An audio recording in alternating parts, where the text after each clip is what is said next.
ఇక్కడికి వచ్చిన అటవీ శాఖ ఉన్నతాధికారులందరికీ నా ప్రత్యేక నమస్కారాలు. స్కూల్స్ నుంచి వచ్చిన విద్యార్థులకి, మీడియా మిత్రులకి, ఇక్కడికి వచ్చిన అతిథులందరికీ నా హృదయపూర్వక నమస్కారాలు. ఇది అటవీ శాఖ మంత్రిగా ఇది నాకు చాలా ప్రత్యేకమైన అవకాశం. పర్యావరణాన్ని ప్రేమించేవాడిగా దాన్ని పరిరక్షించే బాధ్యత కూడా ఈ మన ఎన్డీఏ కూటమి ప్రభుత్వం చంద్రబాబు నాయుడు గారి నాయకత్వాన నాకు అవకాశం లభించడం చాలా చాలా అదృష్టంగా భావిస్తున్నాను. ఇంతకాలం ఎప్పుడు నా సొంతగా చేసేవాడిని, కొంతమందిని మోటివేట్ చేసేవాడిని, కానీ ప్రభుత్వ పరంగా దాదాపు 1 కోటి మొక్కలు నాటడానికి ఒక బృహత్తర ప్రయత్నం చేస్తున్నాం ఈ రోజున. దానికి తగ్గట్టుగా వరుణ దేవుడు కూడా ఈ రోజున వర్షం కురిపించి ఒక శుభాశీస్సులు అందజేశారు ఆయన. సో మనస్ఫూర్తిగా మీ అందరికీ నా ధన్యవాదాలు. ఇందాక పాప చదివినట్టుగా ఈ ప్రతిజ్ఞ సో మనకి హరిత ఆంధ్రప్రదేశ్ కావాలి, ఇది చాలా ఈజీగా ఉంటుంది ప్రతిజ్ఞ. దీనిని నిలబెట్టుకోవడం మటుకు చాలా కష్టం. ఒక చెట్టుని పెంచటం, కూల్చేయడం చాలా తేలిక, కానీ పెంచడం చాలా చాలా కష్టం.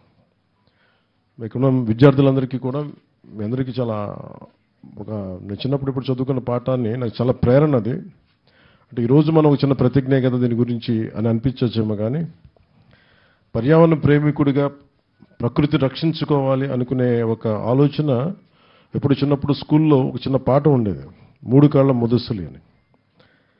ఆల్మోస్ట్ కాటికి కాళ్ళు చాపుకొని చావుకు ఎదురు చూస్తున్న ఒక ముసలతను ఒక తినేసిన మామిడి టెంకని చిన్న గొయ్యి తీసి రోడ్డు మీద రహదారులు ఎక్కడ ఒక అడవిలో ఉండే ఒక బాట వైపు నాటుతూ ఉంటే ఆ దారి వెంబడి వెళ్తున్న మహారాజు, ఆయన సైన్యాధిపతి వేట చేసుకొని వాళ్ళు తిరిగి రాజధాని వెళ్తూ ఉంటే ఆ మహారాజు అంటాడు సేనాధిపతి తోటి, చూడండి ఎంత ఆపాప గుర్రాలు ఆపు అని చెప్పి గుర్రాలను ఆపి చూస్తుంటారు.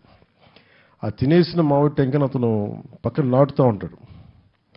పక్కన తన మనవాడు ఏదో సహాయం పడుతూ ఉంటాడు. చాలా వెటకారం చేస్తాడు. ఆ పద్యం అంతా ఏంటంటే, ఎరా 3 కాళ్ళ ముదుసులే, నువ్వు ఎంతకాలం బతుకుతావని చెప్పి నువ్వు ఇది నాటుతున్నావు, ఇది పెరిగి పెద్దయి కాటికి కాళ్ళు చాపుకున్న నువ్వు ఒక 20 సంవత్సరాల తర్వాత 14 సంవత్సరాల తర్వాత పెరిగి మామిడి చెట్లు పండ్లు తిందామనైనా ఎంత ఆశ నీకు అనేది చాలా వెటకారం చేస్తాడు.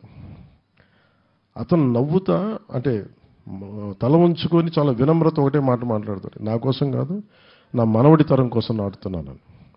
ఈరోజు మనం నాటే ప్రతి చెట్టు మనకేదో అద్భుతం ఉందని కాదు, కానీ ఇక్కడున్న భావితరాల కోసం నాటుతున్నాం. అది గౌరవ ముఖ్యమంత్రి చంద్రబాబు నాయుడు గారు కూడా ప్రతిజ్ఞ ఇచ్చి ఇది చదివిద్దామని మాట్లాడుతుంటే నన్ను అడిగారు, ఎలా చేద్దాం దీనంటే, మీరు చదవండి సార్ మేము ఫాలో అవుతామంటే, ఆయన సదుద్దేశంతో లేదు భావితరాలకి ఇది కావాలని చెప్పి మీ ఇక్కడ ఉన్న విద్యార్థులని పిలిపించి మరి ఆ పాప చేత చేయించడం నిజంగా ఆయన సహృదయతకి, ఆయన దార్శనికతకి నిదర్శనం. ఇది మనం ఏమి చేసినా ఇది భావితరాలకి బాగుండాలనే చేస్తాం తప్ప ఈరోజు మనం చేసే ఏ పని కూడా మనకంటే కూడా వచ్చే తరాలు బాగుండాలి. ఆ క్రమంలో ఈ అడవి వాతావరణాన్ని పరిరక్షించుకుంటే తప్ప మనకు మనుగడ లేదు. గౌరవ ముఖ్యమంత్రి గారు చాలాసార్లు రివ్యూ మీటింగ్స్లో కూడా ప్రత్యేకించి చెప్పింది, మనకి 29% ఉంది మనకి అడవి, మనకి పచ్చదనం, మనకి అది అడవుల ద్వారా కావచ్చు, వనాల ద్వారా కావచ్చు, కానీ దానిని 50% తీసుకెళ్లాలన్న లక్ష్యంతో ఈ చంద్రబాబు గారి నాయకత్వంలో ఈ ప్రభుత్వం పనిచేస్తాం. దాంట్లో భాగంగానే ఈ 1 కోటి మొక్కలు వన మహోత్సవ కార్యక్రమాన్ని మొదలుపెట్టాం. ఇది జూలైలో మొదలై ఈ మొక్కల నాటే కార్యక్రమం మనకి నవంబర్లో వచ్చే కార్తీక సమారాధన వరకు సాగుతూ ఉంటుంది. ఒకటి మొక్కలు నాటడమే కాదు, దాన్ని పరిరక్షించుకోవడం కూడా చాలా చాలా అవసరం. దాన్ని ఎలా చెయ్యాలనేది ఇది ఒక్కళ్ళని చేస్తే సరిపోదు, ఇది మనందరి సమిష్టి బాధ్యతగా తీసుకొని నడిపించాల్సిన అవసరం. కేవలం ప్రభుత్వ శాఖలు, ప్రభుత్వ అధికారులు కాకుండా ప్రతి ఒక్కరూ దీన్ని సమిష్టి బాధ్యతగా మన బాధ్యతని నడిపించాల్సిన అవసరం ఉంది. ఇది దేవాలయాల్లో కావచ్చు, మస్జిదుల్లో కావచ్చు, లేదంటే చర్చెస్లో కావచ్చు, లేదంటే అడ్మినిస్ట్రేటివ్ బిల్డింగ్స్లో కావచ్చు, ఎక్కడైనా సరే పచ్చదనం పెరగాలని మనం కోరుకుంటే తప్ప, ఎందుకంటే ఎండ మలమలలాడే ఎండ వచ్చినప్పుడే పచ్చదనం తాలూకు నీడ తాలూకు విలువ తెలుస్తుంది. అందుకని ఖచ్చితంగా మనందరి బాధ్యత, సామాజిక బాధ్యతగా తీసుకోవాలి. గత ప్రభుత్వం ఇష్టారాజ్యంగా చెట్లు కొట్టేశారు. చాలాసార్లు నేను దాని గురించి కూడా మాట్లాడాను. ముఖ్యమంత్రి గారు కూడా దాన్ని చాలా సందర్భాల్లో ప్రస్తావించారు. కోనసీమలో ఒక మాట చెప్తారు, ఒక కొడుకు ఒక ఒక చెట్టు పెద్ద కొడుకుతో సమానం, ముఖ్యంగా కొబ్బరి చెట్టుని పెద్ద కొడుకుతో సమానం అంటారు. అంటే అంత బలంగా చెట్టుకి ఇది అరణ్య సూక్తం చదవాలి. మనం అరణ్య సూక్తం చదివితే దాని తాలూకు విశిష్టత, ఒక చెట్టు తాలూకు విశిష్టత ఎలా ఉంటుందంటే దాదాపు 10 మంది సంతానంతో సమానం. ఇంకా నేను సరిగ్గా చెప్పట్లేదు కానీ దాదాపు 10 మంది పెద్ద కొడుకులతో సమానం అన్నట్టుగా మాట్లాడుతుంది ఒక్క చెట్టు. అంత మేలు చేస్తున్నది.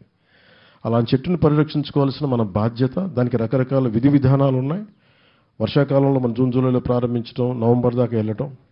అలాగే ముఖ్యంగా థిక్ ప్లాంటేషన్ కావాలి. తక్కువ వ్యవధిలో అంటే తక్కువ విస్తీర్ణంలో, దాదాపు 200 గజాలు ఉన్నా, 400 గజాలు ఉన్నాయి, కనీసం ఒక 50 గజాల స్థలంలో కూడా ఒక మినీ మనకి ఎకోసిస్టమ్ రావడానికి మియావాకి అనే ఒక జపనీస్ వ్యక్తి ప్రతిపాదించింది ఒక మియావాకి ఫారెస్ట్ మెథడ్ అని ఉంది. దాన్ని అది మీకు చదివితే అవైలబిలిటీలో ఉంటుంది. మేము అటవీ శాఖ నుంచి కూడా మేము దాని గురించి ప్రత్యేకంగా, ఉద్యాన శాఖ నుంచి కూడా ప్రత్యేకించి దాని మీద ఇన్ఫర్మేషన్ రిలీజ్ చేస్తాం. దానివల్ల ఏంటంటే చాలా తొందరగా అడవి పెరుగుతుంది. అందుకే సరిగ్గా కరెక్ట్ చెప్పిన 3 సంవత్సరాల్లో 5 సంవత్సరాల్లో ఆల్మోస్ట్ మనకి ఒక మినీ ఫారెస్ట్ వచ్చేస్తుంది చాలా తక్కువ విస్తీర్ణంలో. అలాంటివన్నీ మీకు దయచేసి భవిష్యత్తులో తెలియజేసుకుంటూ నాకు అవకాశాన్ని ఇచ్చిన పెద్దలందరికీ, ముఖ్యమంత్రి గారికి, ఇక్కడికి వచ్చిన విశిష్ట అతిథులందరికీ ధన్యవాదాలు తెలుపుకుంటూ సెలవు తీసుకున్నాను. జై హింద్. ధన్యవాదాలు సార్.